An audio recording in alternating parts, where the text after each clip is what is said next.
Good morning, good afternoon, or good evening. I'm not sure what time it is where you're watching this, because chances are you're on YouTube. Ladies and gentlemen, my name is Nightshade. Of course, I am one of the casters with IVD Gaming. Check us out, ivdgaming.com.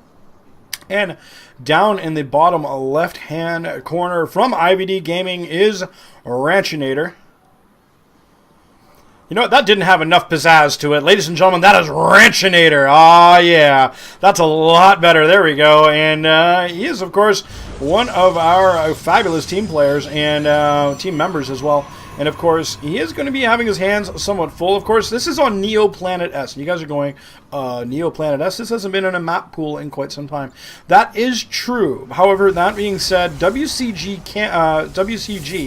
and the qualifiers actually have an interesting map pool. It's completely separate. So Neo Planet S was actually in part of their map pool, and his opponent up in the top right hand corner, do not confuse it, it is not actually Desro. Ladies and gentlemen, this is actually Evil Genius's Huk. I know it says Desro. It's not Desro. It's Huk. Just trust me on it, all right? Because it was Huk versus Ranchinator in the WCG qualifiers. This is an online qualifiers. The winner of this will advance towards the regional finals. And then, of course, the regional finals will then send a player to the world finals. So this game was played a little while ago. Of course, it's an offline. It's not a matchmaking. This is game number 2, actually, of a best 2 out of 3 series. You'll have to look online and to find the spoiled results. I'm not going to spoil it for you here today. Of course, Huk throwing down a gate, and then double gases here as well, followed by another pylon. Interesting in-line building placement, everything in line. Nicely, very compact as well. Of course, on Neo Planet S, everything comes up the ramp here. So if you keep everything tucked away behind, you're generally going to be in pretty good shape. Of course, Ranchinator is going to get some good scouting information as he's really going to town with his APM. As you can see, both players very, very high in that regard. And you can see he's actually trying to do what he can to try and shut down the cybernetics from going down, try to delay it as much as he can. Unfortunately, was able to do it at least for a couple of seconds, but because of the huge arc of radius of these pylons and their building structure placement, as you can see, everything can be built somewhat further away. It's going to be somewhat tricky to be able to really stop that for a long period of time. Of course, the Zealot has been in production here, and it is going to start working on chasing Ranchinator's probe on out of here. Let's take a look at Ranch's build down here. Of course, he's going to do a very similar build. Gate, then gate. Of course, he's also got a cybernetics core on the way and finished up as well. He's going to chrono boost out that warp gate. In PvP, it's pretty much the #1 thing you need to do. And of course, he's actually sacrificed a little bit of gas production here so that he can, so that he can get another gate up for earlier. By not going for this earlier gas assimilator, gave him the minerals that he can afford to be able to throw down this extra gate over here. Of course, he has a pylon over here as well, and he is opting to go with the Twilight Council as his tech of choice. Huk, on the other hand, is actually opting to spend a little bit of his economy on getting that mothership core up and running. That certainly will give him a good level of defense here, but Huk is also, as you can see, chrono boosting out his warp gate technology as well. But you can also see he only is working off of one gate right now. And this is something he needs to be a little bit cognizant of. Of course, the Zealot is going to get all the way to Ranchinator's base. Going to catch a couple of workers that have been pulled off the lines. Nothing is going to get killed. One worker does go down, but certainly not worth the expense of the Zealot. 2 stalkers on the map already here for Ranchinator, so nothing else is really going to be able to float into his base. But Huk, known for his early aggression, known for his unrelenting pain and suffering that he can inflict, is going to throw down a couple of forward pylons here so that down the road, when he does have the gateways, he's going to be able to do a lot of forward warpings. And in fact, actually, his mothership core is just sitting on standby just behind in case. There's, of course, the 2 stalkers up front and personal. However, 3 stalkers are going to work their way down to the ramp here by Ranchinator. He's going to catch these 2 stalkers. That's going to be enough for Huk. He's like, nope, don't want really to deal with that just quite yet. Again, warp gate now having been finished. And I think, yes, indeed, both players actually having warp gate and not switching it over just quite yet.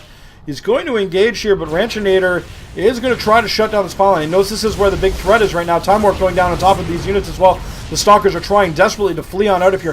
Mothership core of his own, and Ranchinator is in a little bit of trouble as well because he is now on home base advantage, but He knows that he's got this this forward pylon, which completely eliminates that home base advantage because you can warp in units so much further forward.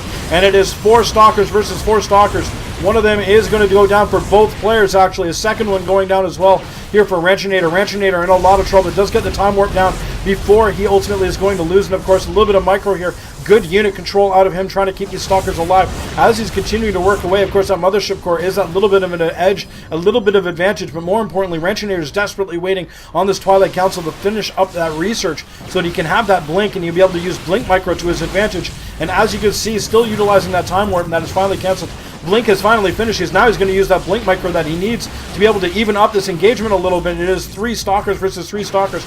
Going to blink on forward here as he continues to work, and again using his micro to try his advantage. Going to blink at least once. One of his Stalkers is going to go down. Another one is going to blink on out of here. Additional warpins is going to turn the tides here, and Ranchinator is going to hold against this aggression by Huk. And this is so hard to do. A small victory in and of its own as he's going to push out and into his natural and finally be able to take on that pylon. And Huk has been completely shut down here, and his answer is to go straight to sentries here. A totally defensive move here, as he's going to have to be able to use these to be able to hold, and he knows that he's got blink Stalkers to deal with, so he's going to have a very, very hard time indeed. Of course, he is going to have a double Immortals, and Immortals are pretty good against Stalkers. In fact, actually, 3 Immortals is the dead counter to Stalkers because they can one-shot them Stalkers before they can blink away. So, however, double Stalkers on the left-hand side. It looks like 4 of them on the right-hand side, and a probe here as well. Mothership Core also pushing across the map here. Ranchinator looking to shut this down completely. He's got 3 gates of his own ready to go. The natural is up and running here for Huk. Huk is going to push on out with those double Immortals here. However, nothing to provide high ground vision just quite yet. There is, of course, the Mothership Core able to do that, but this is going to be a very precarious position indeed for Ranchinator, as he can't really afford to lose the Stalkers, but he needs to get up and into the base of Huk. Huk doing the exact right thing here, pushing on out to try and get kills, and indeed he's going to be able to get a couple of Stalkers here, sniping them very quickly, and of course almost killing off this Mothership Core. Warping in some additional units though is Ranchinator. He's got a good Stalker count here, but he needs to continue to work away as time warp does go down before the Mothership Core does as well. Stalkers and Immortals are going to focus down that forward pylon, shutting down any chance of reinforcements from arriving here. And you can see Immortals are really good against these Stalkers, and the forces of Ranchinator are getting whittled down. So unfortunate for him, especially after that huge victory earlier on in this particular game. But Huk is going to continue to push on forward with the Stalkers and the Immortals. He in fact has 3+2 sentries as well. And as you can see, Immortals are very, very good against these already injured Stalkers. There are additional Stalkers back here in the base of Ranchinator, but Huk is showing up with additional reinforcements. Of course, that forward pylon he has on the left-hand side of the map, just outside that 3rd base location, so allowing him to be able to warp in additional units here as well. But good game, well played, Mr. Huk by Ranchinator. Very, very good manners out of our IVD's Ranchinator, and unfortunately, Ranchinator is not going to be able to obtain victory today in this particular game. Guys and girls, check out Ranchinator as well as myself, Nightshade, IVDgaming.com.